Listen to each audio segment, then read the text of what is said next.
And before I get started, I just want to thank the team behind this amazing conference. Let's give them a big hand of applause. This is the last keynote, so I get to do the thank yous. I don't know what she said, but I hope they were good things. I'm still brushing off my Swedish. But before we get started with my presentation, this is not the first slide. Voila. Okay, before we get started, I'm going to ask you two things. First, I'm going to ask you to take a groupie with me. And there are two reasons why. One, this is my first keynote speaker as a full-time entrepreneur and not affiliated to Airbnb. So it's going to be unforgettable for me, at least. And the second thing is because my mom still doesn't think that what I do is legitimate. So I want you all to give a thumbs up in the photo so we can send it to her. Are you ready? Let's do this. Here. Thumbs up, everyone. Oh my God, this is going to be tricky. Are you ready? 3, 2, 1. Great. Okay, now that we're done with being legitimate, the other thing I'm going to ask you is on your app, the conference app, there is a place where you can go and answer questions. So there's a question that I put out there, which is, what is the one thing that's stopping you from living the life that you want? I'm going to invite you to add your answers as we go on through the presentation. This is anonymous, so you can write anything you want, and by the end of the presentation, we'll look at some of the answers. So I'm here tonight to tell you my personal story. Tonight is not, for me, it's not about numbers and data, although it's very important, but it's about what I learned in terms of finding what I love, and most importantly, being able to pursue it. In addition, tonight I'm here to share with you what I learned from interviewing 100 people doing what they love, as well as teaching over 2,000 people around the world about passion and hearing their stories. So the title of my presentation is Why I Cheated, Had a Baby, and Then Married. So it's going to be very personal. I want to preface that despite the fact that I've interviewed 100 people, one of the main things is that really no one knows what the F they are doing. As much as we want to be certain about our lives, life is full of surprises. So again, each one has their own journey, and I want to remind you of that, to take all what I say from your own personal journey and perspective and leave room for the unexpected. So, who am I exactly? I'm the girl with the curly hair. My ex-boss used to say when we have a meeting, he's like, oh, here's Jessica and her hair. So my hair has its own personality. One day will give its own keynote speech. I love to wear red lipstick, so if you lose me, you see red lipstick, you'll find me. And most importantly, I love to dance. I heard in Stockholm there are good nightlife, so anyone who wants to take me out tonight, find me. Great, so speaking of I love to dance, that's me, and I was 4 years old. And I grew up in Lebanon, and it was during the war. And my grandfather, who's pretty conservative, came up to me and asked me, what did you want to be when you grow up? Obviously, he expected doctor, engineer, maybe even a housewife. So I said, oh, I want to be a dancer, and I did this. That didn't fly well with my grandfather. And didn't fly well with my ballet teacher, because one time she came up to me and she said, your hair is too messy, you're a little fat, and you're clumsy. I don't think you could dance. At that point, I didn't know that was my passion. I just knew that I loved it. I didn't know it was labeled as passion. What she did, she was a passion crusher. Has anyone ever raised your hand if you've dealt with a passion crusher? People who kill your dreams? Yeah. Now that I put it as a hashtag, back then there was no hashtag. And then I decided I'm not going to be a dancer because I'm not good enough to be a dancer. Then at age 14, I began writing, and I had this amazing, one of those inspirational writing teachers. And he told me, Jessica, this is your gift. You're a great writer. And then I realized, yes, I found another passion. But then my only mentor who encouraged me passed away. So life was a passion crusher. From then to a few years ago, I focused my passion on the first meaning, which is suffering. If you didn't know, passion in Roman means suffering. It wasn't about wild sex, which when I tell people I started the passion company, they say, oh, is there a porn site? I'm like, no, although when we went to buy the domain, it was a porn site. Or it's, oh, are you starting a church? Passion of the Christ. No. It was at that point for me about suffering. Why was I suffering? Because I was focused on making money and being successful, quote unquote, in what society says is successful. It's getting a great job at a company that people know, going to the best schools, getting good grades, just making everyone happy. But I was miserable. These are some of the brands on my resume. You probably recognize a few. I got admitted to Stanford Business School and Harvard Business School. I got full scholarships. I was on top of the world, according to everyone except me. And I remember that one night in my dorm room at Stanford, I totally collapsed, and I was crying, and I didn't know what was happening. I had shame. Why would I be unhappy if I was healthy, I was young, and I was at the best school in the world? It turns out I wasn't living what I'm here in this world to do. I was a fraud. I was good at what I do, but that wasn't what I'm supposed to do. So at that point, my roommate at the Stanford dorms, and she is actually handicapped. She's this amazing woman who has so much poise, came up to me and said, well, you know, what if the answer is from the older people? What if they knew why you're suffering? She said, did you know that the biggest regret of the dying was I wish I'd had the courage to live a life true to myself, not the life that others expected of me. That was the number one. Wow. And I said, yes, that's the answer. I'm not living the life that I want. I've been living for the past 24 years the life that others wanted. And clearly, I was cheating. So then I asked, logically, what is a life true to me? What is it? So now I want you to look at this mountain. The first part of being alive is security, is having a home, shelter, food, basic health, basic transportation, right? So I had this met, and I'm sure many of you here, or all of you, have this met for you to be here. The next level in the mountain is social acceptance, so that's why we usually get married, we buy a house. A lot of people in America think getting socially accepted is buying a house. We make money, we get brands on our resume. And yes, we want to be socially accepted and live a comfortable life. But we all know, and especially the people like me, I was stuck at that level, that there is something more to life. We know it deep in our hearts, especially when we're not living it. So this is a great story. Sam Polk wrote an op-ed for the New York Times, and it was called For the Love of Money. He got a bonus of 16 million. He used to work in a hedge fund, and he was depressed because he didn't get 18 million. And that was the moment where he woke up and realized he was addicted to money. So he left everything and started a nonprofit.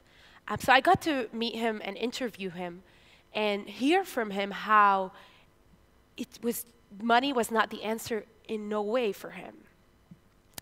So that made me think, okay, yes, there is more to the mountain. The second story that I want to tell you. What's the worst job in the world, you ask yourself? What could be the worst? One of the, tough, ugly. Well, one of them is being a hospital janitor, cleaning after a surgery. It turns out, according to a study that was published a couple of years ago, that some of the people that find the most engagement and meaning in their work in the medical world were the hospital janitors. What? Really? Why? It turned out that they found meaning in the relationship that they built with the patients. For them, yeah, it was about cleaning, but while cleaning, they talked to them and they became friends and they cared for them and they gave them the love and attention that they needed when the doctors were rushing. Wow, that again means that social acceptance is not it. There is something more. Last story, before we reveal the mountain. Has anyone here read Man's Search for Meaning by Dr. Viktor Frankl? Raise your hand. Maybe only a few. Okay, so I'll tell you quickly. Viktor Frankl was a survivor of the Holocaust. And right after the Holocaust, he's a doctor in psychiatry. He wrote in 9 Days, one of the best books I've ever read. And he talks about living with meaning. And this beautiful quote, those who have a why to live can bear with almost any how. So again, that brings me to the current conversations that we hear about happiness, right? We read everywhere, all these brands are selling you happiness. Happiness in a bottle, happiness in a TV, happiness in a car. Well, it turns out that happiness is not it. Because yes, think about you're hungry, you eat, you're happy, and then what? You get a car, and then what? There is something more to life. And that more is also what Simon Sinek in his TED Talk, which is one of the most viewed TED Talk, talked about how Apple connected the customers to their why. But hey, what about you, your why as a human being? What's the meaning of your life? What's the meaning of why you wake up every day and go to work and spend 70% of your life on working? What is the meaning? What impact are you having? Whose life are you changing, or are you not?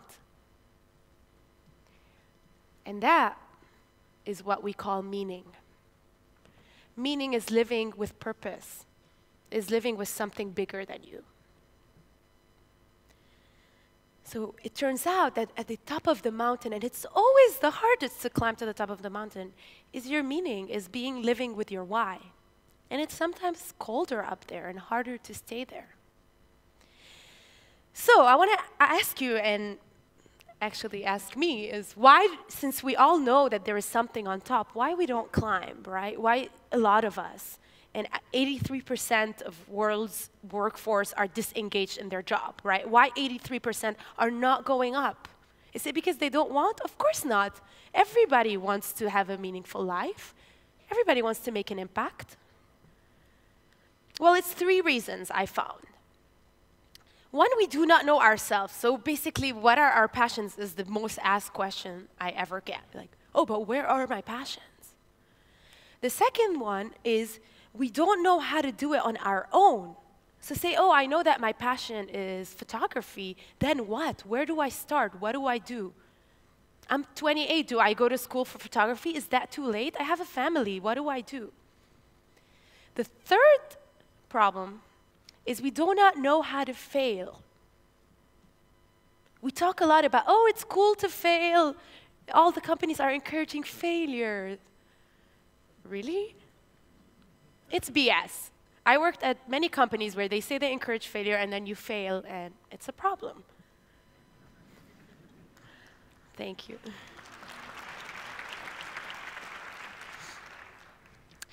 So, I started the Passion Company in 2013, and just a quick recap is to solve for these problems. We've launched 502 passion projects, and sorry, I was doing it while I was at Airbnb. Our success rate was 96%, so out of the people who participated in our 5-week program, we've had 96% success rate, and our community is over 3,000 people, and these are all people who come to our many events other than the program. I'll talk more about it.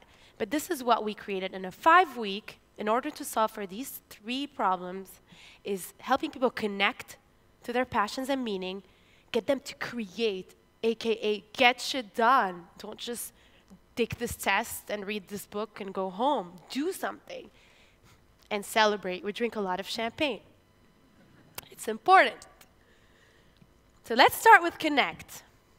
Where are my passions? It's like, dude, where's my car? So people think that passions are somewhere. You have to look for them in the universe. Well, we at Passion Co, from the 500+ passion projects, When we told people you can pursue any passion that you want, we found that 43% of the projects were artistic. People were hungry to be creative. They didn't say, oh, my passion is to do bond trading and I want to do it as my passion project. Like, no, I want to paint. I want to write. I want to create a design structure. That was just mind-blowing. The second thing was personal. People were like, my passion is my family. I'm not spending time with them. My passion is running. My passion is learning to love myself, is meditating, is living healthy.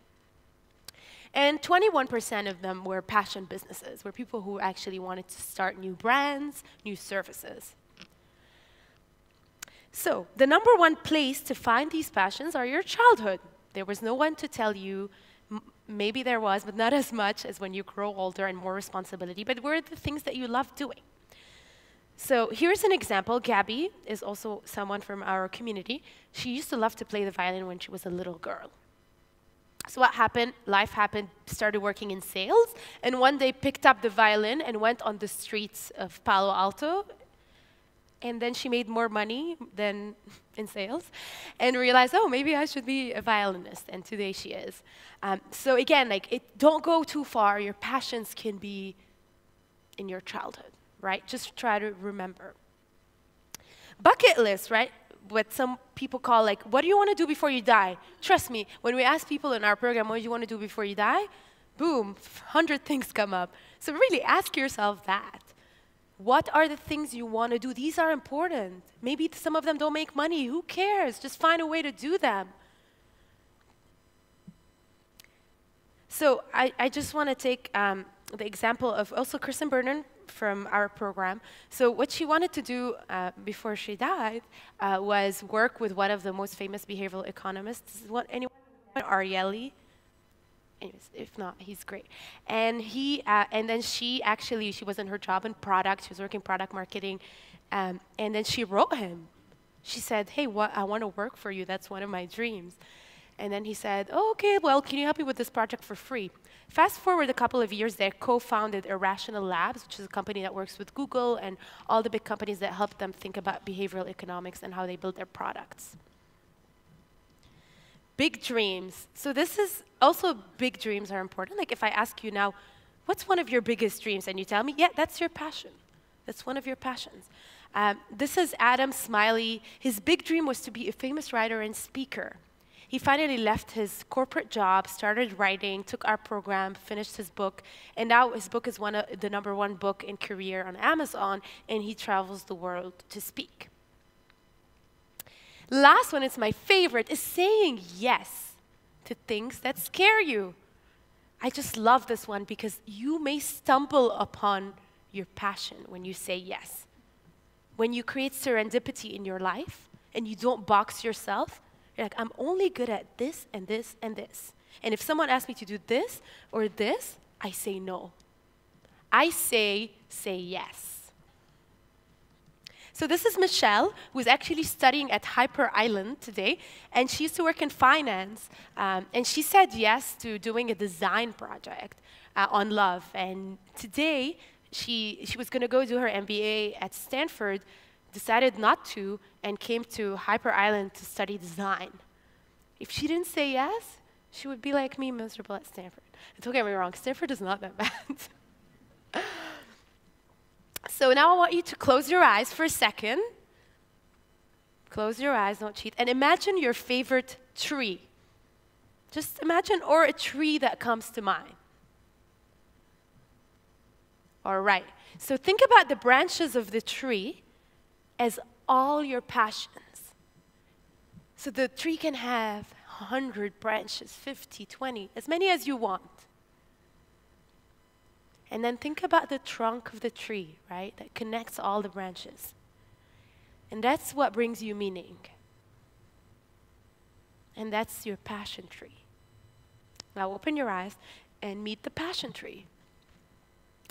So to summarize, what we talked about is you can have as many passions as you want, and they could be artistic, personal, make money, not. It's really important to live them. They all connect to your why, the why of your existence. So how do we get to the why is also a big question, right? Like, what's the meaning of my life? That even sounds really scary. I don't even want to know. Give me a drink. Actually, I want to have a drink after. So we came up at Passion Co with a really easy way to get to your meaning, is pick up the things that you're interested in, and pair up with someone, and they ask you why. Okay? So in my case, I love dancing. Why do I love dancing? Well, because I love to perform and express myself. Why is that so important to me?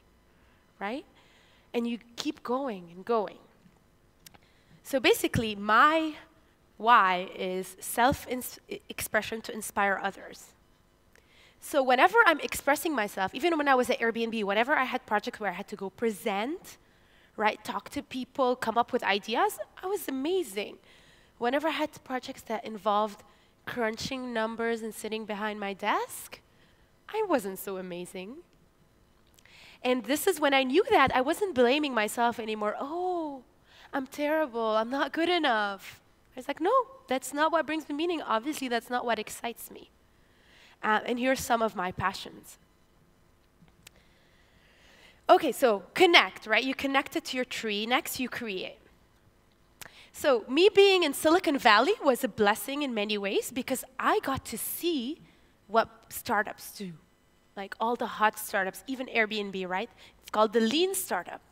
You start small, you prototype, and you iterate until you have product market fit. Do you think that a lot of people know that in the world?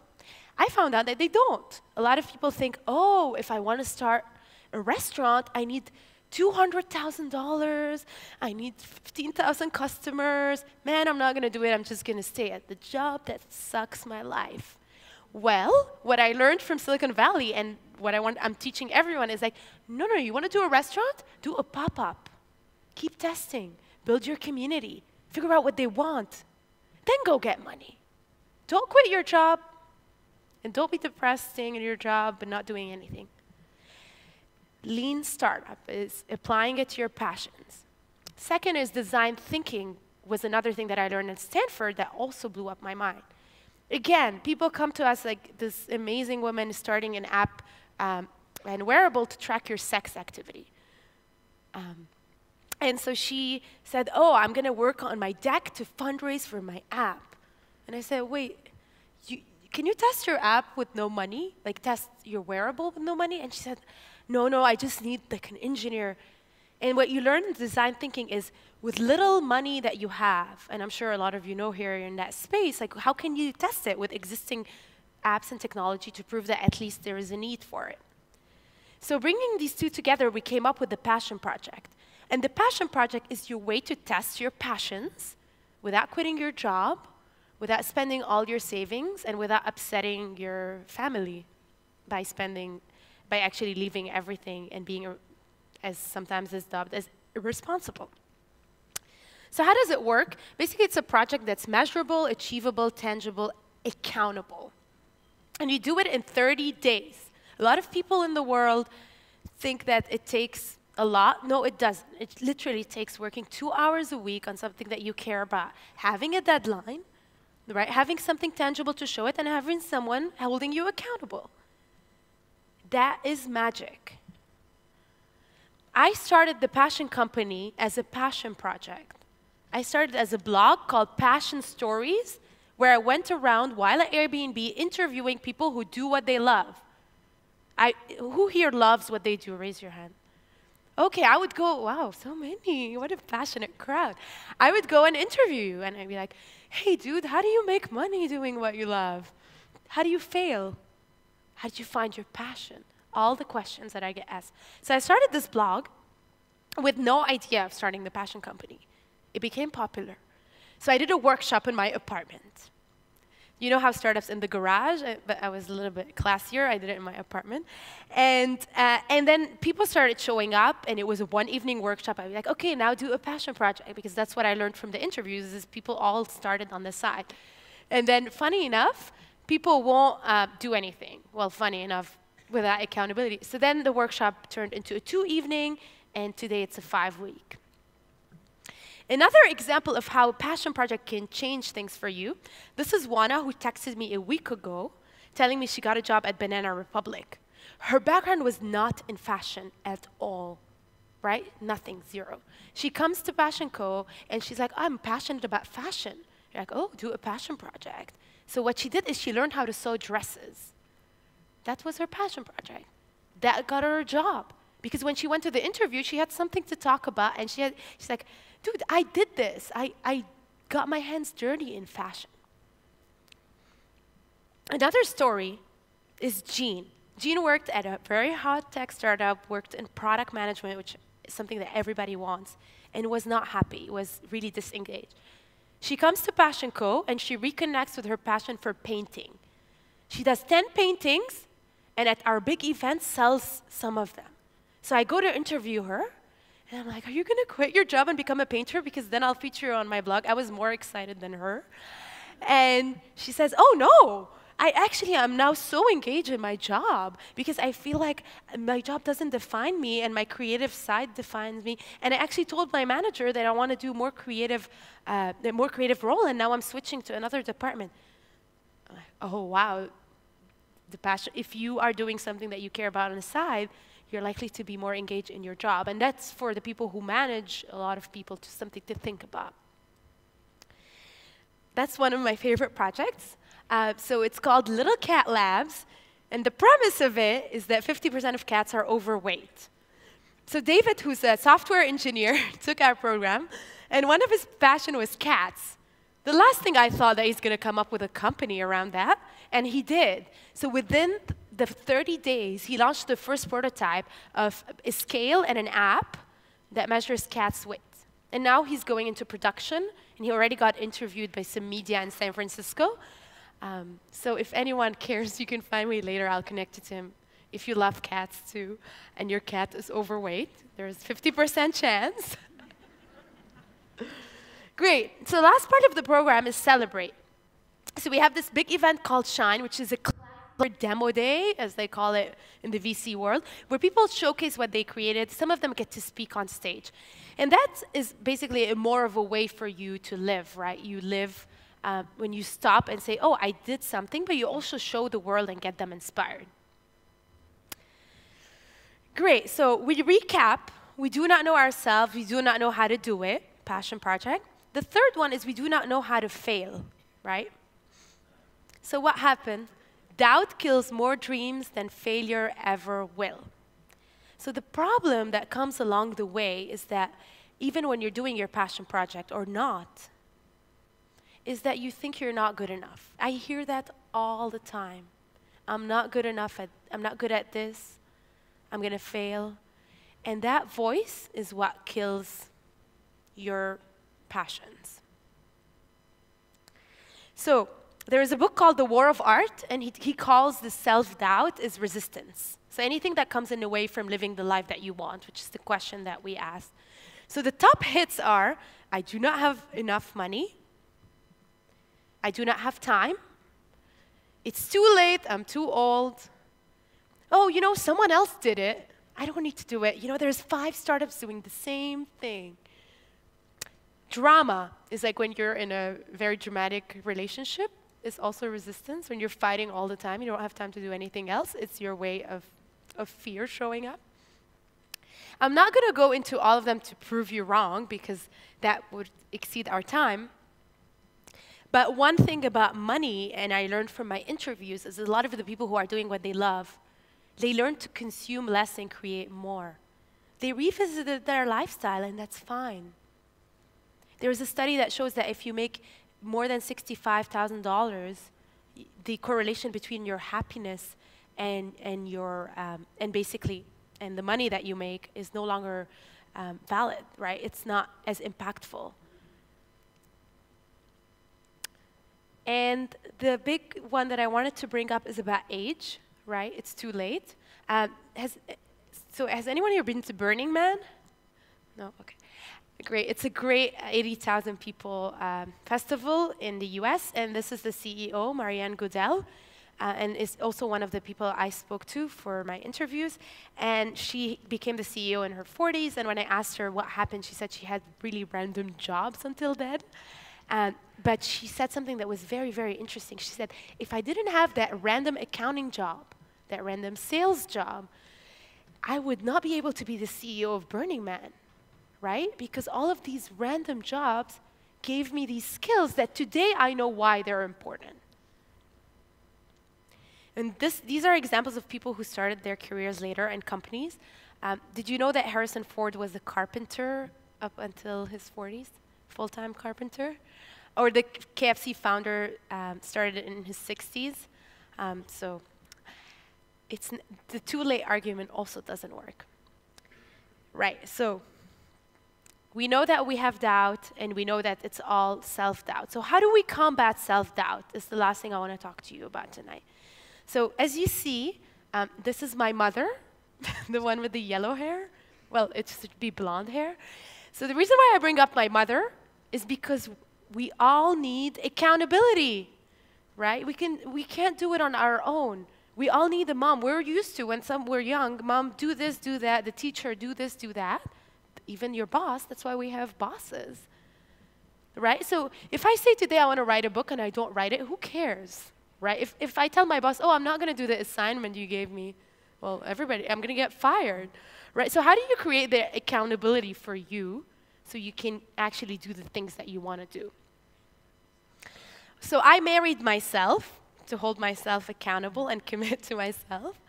As much as this may sound weird and very San Francisco, I just want to say that why I married myself. I married myself because I wanted to commit to myself and have my friends hold me accountable to loving myself and doing the things that I love. So I'll read you a couple of my vows.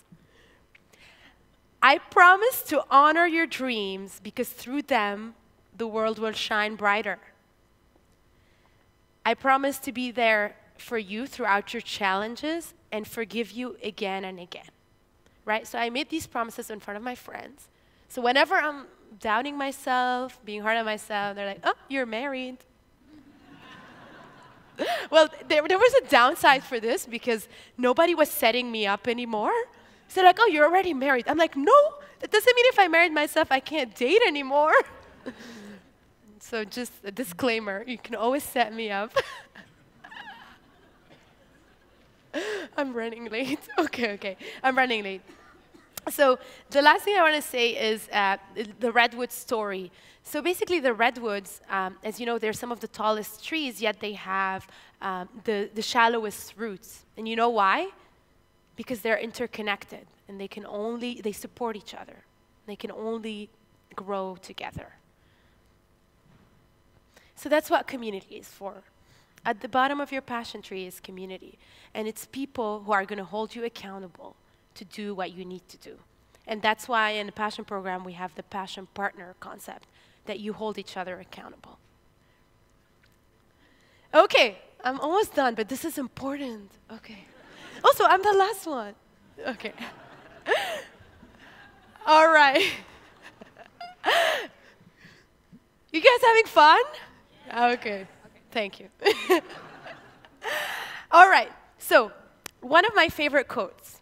If you were meant to cure cancer or write a symphony or crack cold fusion and you don't do it, you not only hurt yourself, you hurt your children, you hurt me, you hurt the planet. So what I want to tell you is, it is your responsibility to figure out your passions and to live them. Whether it's on the side or eventually as full-time, you have both security and social acceptance. If you are not living your passions, who will? When you do what you love and you don't nag about your job, when you have employees that are fulfilled in their job, imagine the positivity that you're going to spread around. Imagine what source of inspiration you will become. So I really want to leave you with this thought that doing what you love is not just about you.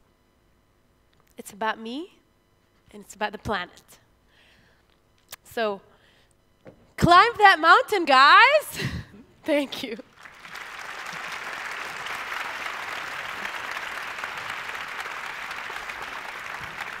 Fantastic.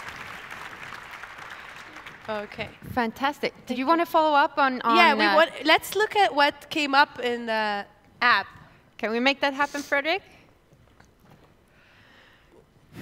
Wow. Oh, I can see here. I can't see here.